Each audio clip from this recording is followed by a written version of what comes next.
네, 인기 검색 종목도 확인해 보셨습니다. 5개의 종목 안에서 첫 번째 눈에 띄는 종목이 삼성전자죠. 삼성전자 오늘도 2% 넘게 상승하고 있고요. SK하이닉스가 3.48% 오르면서 12만 원 선까지 다가갔습니다. 과연 이러한 IT 장세 언제까지 이어질 수 있을지 또 이 IT주들에 대한 흐름 알아보도록 하겠습니다. 센터장에게 듣는다. 상상인증권 김장열 리서치센터장과 함께하겠습니다. 어서 오세요. 안녕하세요. 네, 안녕하세요. 오랜만에 뵙네요. 네, 오랜만에 센터장님. 네.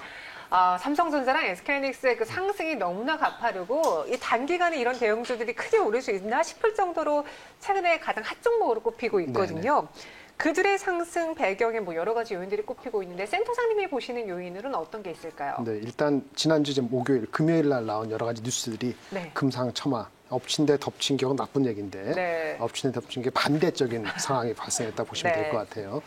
뭐 반도체 주가가 오를 때는 수요가 좋거나 공급이 부족하거나 그런 이슈인데 일단 공급적인 측면에서 몇 가지 중요한 시그널이 나왔습니다. 한번 볼까요? 일단은 그 반도체 상황에서 잠재적인 경쟁자라서 중국 업체 아직 미미합니다만은 한 달 전에 이미 그 치화 유니그룹이 좀 어렵다, 부도날 수 있다 이런 얘기가 나와서 좀 분위기가 11월 중순 약간 묘하게 돌아가는 분위기에 있다가 12월 초 되면서 선물 가격이 좀 멈추는 거 아니냐, 가정 고정거래 가격과 함께 했는데 일단 고정거래 가격이 떨어지는 율이 좀 멈췄어요. 11월 말에. 네. 그러다가 이제 12월 초 정도에 마이크론이라고 삼성 하이닉스 다음에 3위인 반도체 업체가 실적을 발표는 안 했는데 9월, 10월, 11월 실적, 분기 실적에 대해서 상향을 했거든요. 근데 바로 다음 날 그 마이크론 그 회사가 이제 공장이 여러 군데 있는데 대만에 있는 공장이 정전이 일어났거든요. 네. 물론 지금까지 알려진 바로는 정전의 임팩트가 아주 크진 않은 것 같아요. 한 달치는 아니고 한두 주 정도인데 그래도 이제 가격이 내려가다가 멈췄기 때문에 이러한 경쟁사의 어려움, 그다음에 문제 이런 것들이 연말 연초를 앞두고 수요가 혹시라도 새로운 신제품 휴대폰이라도 나오면은 이제 반도체 수요를 좀 땡겨야 되는데 보통은 1월 중후반 구정때를 기다리고 있었는데 그때까지 기다리기 전에 공급이 부족할지도 몰라. 그럼 현물 가격이 조금 반등한 거죠. 그래서 지금 현물 가격이 지금 3, 4일 정도에 조금 올라서 한 5, 6% 오른 것 같아요. 그런 측면을 본다면은 반도체가 사이클이 돌아서는 거 아니냐는 생각이 바짝 다가서는 거고 삼성 하이닉스가 대한민국 가장 대표적인 거니까 가장 먼저 채워야 되는 게 일어난 현상이라고 볼 수 있겠습니다. 네, 말씀하신 것처럼 이제 디램 가격의 하락이 멈춰 있는 가운데 경쟁사들의 악재가 나오면서 네. 정말 금상첨화 판이 만들어지고 있었습니다. 그래서 SK하이닉스와 삼성전자가 올랐는데 여기 이제 원화 강세라는 요인도 한번 체크를 해봐야 그렇죠. 되잖아요. 예. 사실 수출주들에게는 원화 강세가 그리 좋은 이야기는 아니지만 최근 분위기를 보면 외국인 투자자들의 자금이 유입되고 있다, 그렇죠. 신흥국으로 예, 오고 있다라고 더 좋게 보시더라고요. 네, 뭐 일단은 그 주가가 오르는 거는 주식을 누가 사야 되는 건데 사는 거는 기본적으로 펀더멘털하면은 그 주식이 돈을 많이 벌면 사는 거고 그렇죠. 또 하나는 그 주식을 살 수 있는 주식을 투자할 수 있는 자금이 많으면 되거든요. 그러니까 환율이 이제 원화가 약세다, 원화가 이제 강세라는 얘기는 우리나라 돈 가치가 올라간다는 거니까 외국인 입장에서 어차피 살 주식은 빨리 사자 네. 이렇게 해서 주식 수급에서 긍정적인 측면이 있는데 그것이 먼저 발생했다. 나중에 보니까 그걸로 인해서 1달러에 1,000원, 1,100원 하던 게 1달러에 1,050원 하니까 그렇게 덜 팔렸네, 가격이 낮네 이런 부정적 효과가 분명히 있죠. 근데 일단은 수급적인 측면에 긍정적이 있은 거고요. 이것이 장기간 되거나 어느 그 포인트, 예를 들어 1,050이다, 1,000원이다 이렇게 깨지게 된다면은 아까 말씀드린 주식의 수급의 긍정적인 흐름은 다 마무리되고 나중에 이제는 수익 측면에서 이거 봐라, 이 정도는 아니네 이런 나쁜 측면이 발생할 수 있는 이중적인 측면이 있는 거 분명합니다. 네, 말씀하신 대로 사실 똑같은 양을 팔아도 이 환율에 따라서 찍히는 액수가 다르잖아요. 그렇죠. 그래서 좀 매출이나 영업이익이 적어 보일 수는 있지만 큰 문제는 아닐 것이다 네. 이야기해 주셨고요. 뭐 이런 말씀 엽죽기가 좀 그렇지만 대형주는 삼성전자, SK하이닉스 딱 두 종목이 있는데 사실 둘 중에 하나를 사시는 분들이 많지 둘 다 사긴 좀 그렇죠. 어려운 것 같아요. 예. 포트에서 분산 투자를 해야 되니까 각각의 장점, 약점을 좀 비교해 보자면 지금은 어느 쪽이 조금 더 우세할까요? 포인트가 다른데요. 네. 이제 반도체가 아까 공급 측면에 문제가 생겨서 고정거래 가격이 올라갈 것이고 2개월, 3개월 뒤에 이런 측면을 많이 부각한다면 오늘 보다시피 며칠 전 보다시피 하이닉스가 탄력이 좋죠. 이른바 고탄력 주식입니다. 삼성전자 대비했을 때 하이닉스는 반도체밖에 없고 그렇죠. 지금 문제가 되고 있는 D램이 전체 매출의 80%니까 당연한 거고요. 반면에 이게 어느 정도 반영되고 나서 보면은 삼성전자 갖고 있는 반도체 말고 다른 게 있거든요. 첫 번째는 주주 환원 정책이다. 그래서 이제 올해 1월 하반기 때 4분기 실적 발표되면서 이제 배당을 어떻게 하고 그다음 자사주를 어떻게 하고 이런 얘기를 할 텐데 네. 그거에 대한 기대감이 있는데 그거를 본다면은 삼성전자가 새로운 측면에 알파가 있을 수 있는 거죠. 그리고 또 하나는 이제 휴대폰이라든지 TV라든지 이런 측면에서의 가전이나 이런 세트 비즈니스가 괜찮다. 이거는 전체적인 글로벌 경기와 관련되기 때문에 글로벌 경기 잘 된다면 결국 세트도 잘 되는 거거든요. 그러면 LG전자가 비슷한 케이스지만 LG전자, 삼성전자의 이 TV, 휴대폰, 특히 TV 휴대폰 다 같이 갖고 있는 삼성전자가 그런 측면이 부각될 수도 있겠죠.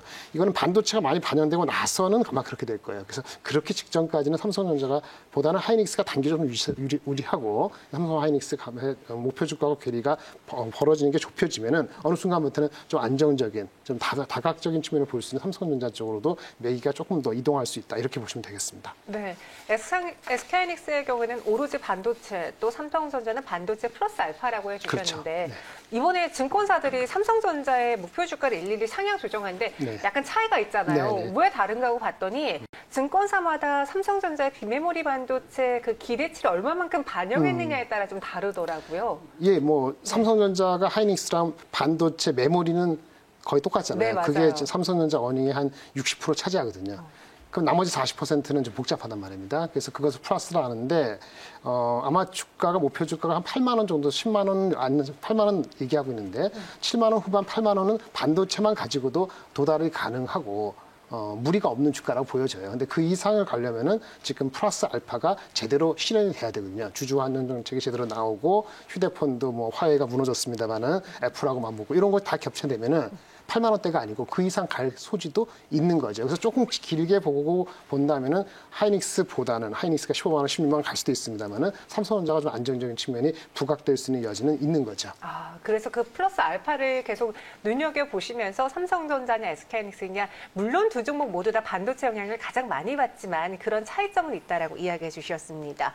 또 대형주를 살펴봤으니 이 낙수 효과가 어디로 떨어지느냐 중형주, 소형주도 봐야 될 텐데 네네. 반도체 하면은 뭐 소부장이라고 많이 알죠. 뭐 소재, 부품, 장비 이 중에서 어느 공정을 보는 게 좋을지 눈여겨보시는 종목군들이 있을까요? 네네. 지금은 단연 소부장이라고 하지만은 사실은 소재보다는 네. 장비예요. 장비. 예, 그러니까 지금은 장비고요. 네. 소재는 삼성하이닉스가 자신감을 가져갖고 내년 투자를 잘하고 아웃풋이 잘 나오는 아마 2분기 정도. 부터 본격화될 것 같아요. 그럼 네. 지금은 장비주여야 되고요. 장비주도 우리가 많이 아는 대형주가 있죠. 원익이나 테스나, 유진테크 많은데 그거 대비했을 때는 좀 작은 종목들이 탄력이 좋습니다. 그래서 오늘 말씀드릴 종목이 한 몇 개 있는데 네. 사이넥스, 유니셈, 월덱스, 유니테스트인데요. 이 순서대로 좋다고 보시면 돼요. 이 순서대로 좋다고 보시되고 네. 목표 주가는 저는 다 갖고 있습니다. 제 목표 주가는 사이맥스는 21,000 몇백 원 끝자리 기억이 안 나고 네.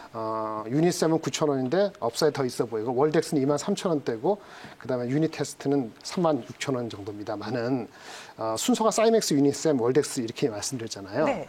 일단 하이닉스보다는 삼성전자가 투자를 좀 확실히 하겠죠. 그러니까 삼성전자 비중이 가장 높은 데가 사이맥스입니다. 네.